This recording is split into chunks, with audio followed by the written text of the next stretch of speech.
बच्चों 1 to 5 points हमने आपको कूलम फोर्स का बताया है, ठीक है। ये बेसिक कॉन्सेप्ट्स पे रिलेटेड ये वीडियो बनाया जा रहा है। जिन बच्चों को आईआईटी जेईई का प्रिपरेशन करने का मूड है, या जो बच्चे नीट के लिए फिर प्रिपेयर करने का प्लान बना रहे हैं माइंड में, उनका पहले हम बेसिक फाउंडेशन अच्छा बनाना चाह रहे हैं। आपका बेसिक्स अच्छा बन जाएगा ना, फिर आप क्वेश्चन फिजिक्स का आराम से बना सकेंगे। इससे रिलेटेड हमने कूलम्स लॉ का वीडियो बनाना स्टार्ट किया है आपके लिए, जिसपे 5 पॉइंट हम आपको बता चुके हैं कि कूलम फोर्स न्यूटन के थर्ड लॉ को सपोर्ट करता है। Q1 Q2 पे जितना लगाएगा फोर्स, उतना ही पलट करके Q2 भी Q1 पे लगा देगा। तो F12 vector is equal to minus times F21 vector. एक तो ये बता दिए। कूलम फोर्स का फॉर्मूला क्या है बच्चों? F बराबर K Q1 Q2 by are square, ये भी बता दिए। K क्या है?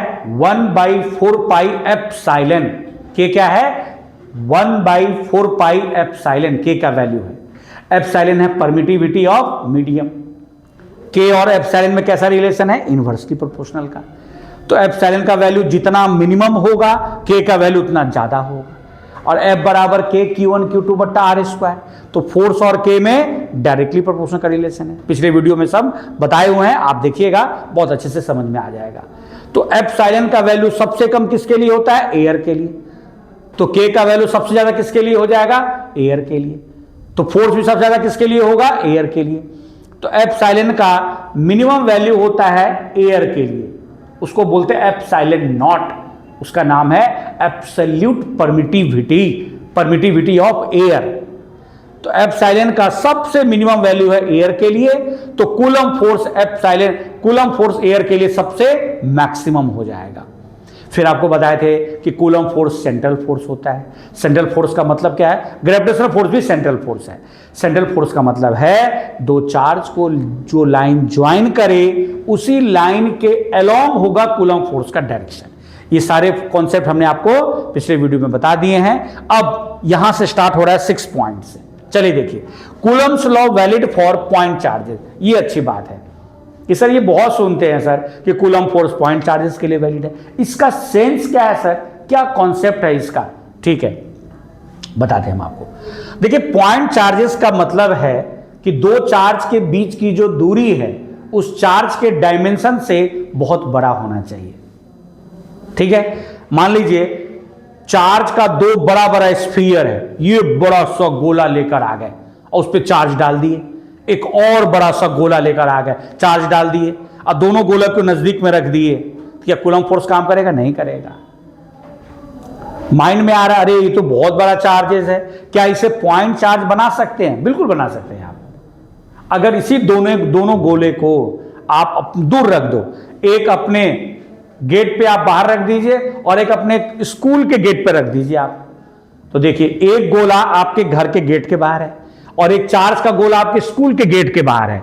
अब दोनों चार्ज के बीच की दूरी तो बहुत ज्यादा हो गई ना, अगर वो डिस्टेंस बहुत बड़ा है तो दो चार्ज के बीच की दूरी, अब उस चार्ज का वो जो गोला था जिस पर आपने चार्ज रखा था, उसका डायमेंशन उस दो चार्ज के बीच की दूरी से अगर बहुत कम हो गया, अब ये पॉइंट चार्जेस की तरह बिहेव करेगा।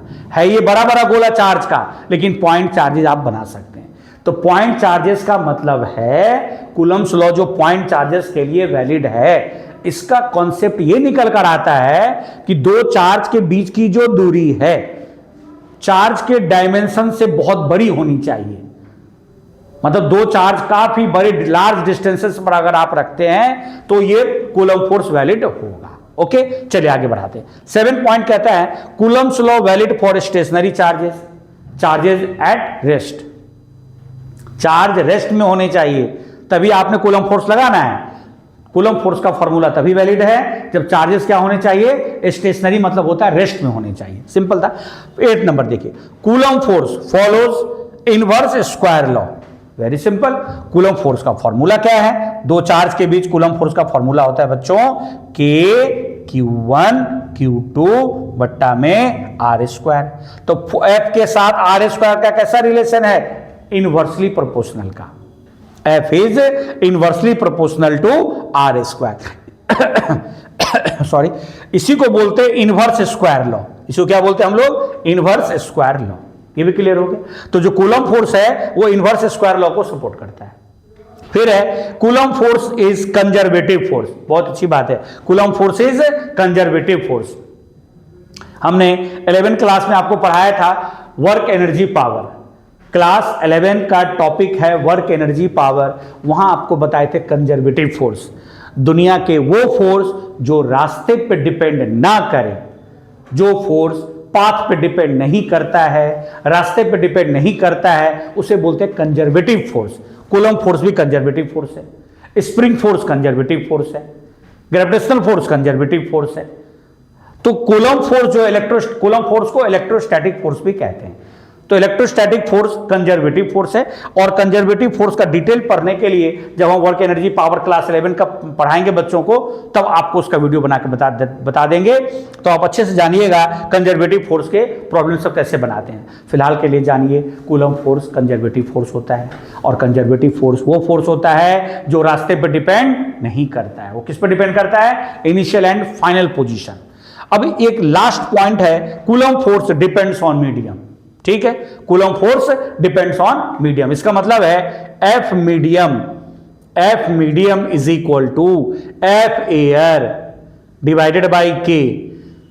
ये बच्चों वो वाला के नहीं है 1/4 पाई एप्सिलॉन नॉट, इसका नाम है die electric constant.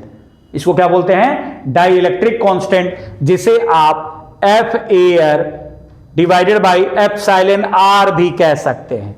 Epsilon r का नाम है रिलेटिव परमिटिविटी, और अदर मीडियम के लिए के लिए एयर के लिए के का वैल्यू होता है 1, और अदर मीडियम के लिए के का वैल्यू 1 से ज्यादा होता है। तो जब 1 से ज्यादा होगा अदर मीडियम के लिए, तो ये मीडियम का फोर्स एयर के मुकाबले क्या होगा? घट जाएगा। तो कूलम्ब फोर्स मीडियम पे डिपेंड करता है। मान लीजिए किसी ऑयल का डाइलेक्ट्रिक कांस्टेंट 20 है, 20, तो उसमें कूलम्ब फोर्स का वैल्यू क्या होगा? एयर में जितना था, दो चार्ज को आपने एयर में रखा, फिर आपने ऑयल टैंक में डुबा दिया, तो उसका कूलम्ब फोर्स कितना गुना घट जाएगा? के टाइम्स घट जाएगा, के गुना घट जाएगा। अगले लेक्चर में हम आपको इसी का वीडियो बनाएंगे अगले क्लास में, ठीक है ना, कि परमिटिव एप्सिलॉन आर का कॉन्सेप्ट क्या है, उसे बोलते हैं रिलेटिव परमिटिविटी। रिलेटिव परमिटिविटी ये बताता है कि किसी मीडियम का, अगर किसी मीडियम का रिलेटिव परमिटिविटी 10 है, इसका मतलब हुआ उस मीडियम का परमिटिविटी एयर के रेस्पेक्ट में 10 गुना बढ़ गया है, और कूलम्ब फोर्स 10 गुना घट गया है। इसका नेक्स्ट वीडियो में डिस्कस करेंगे, अच्छे से स्टार्टिंग से बताएंगे। पहले ये देख लीजिए कूलम्ब फोर्स की ये 10 प्रॉपर्टी कंप्लीट। अब जो आप क्वेश्चन बनाएंगे ना, बहुत मजबूती से बना पाएंगे। ठीक है बच्चों, नोट करिए, फिर अगले वीडियो में मिलते हैं।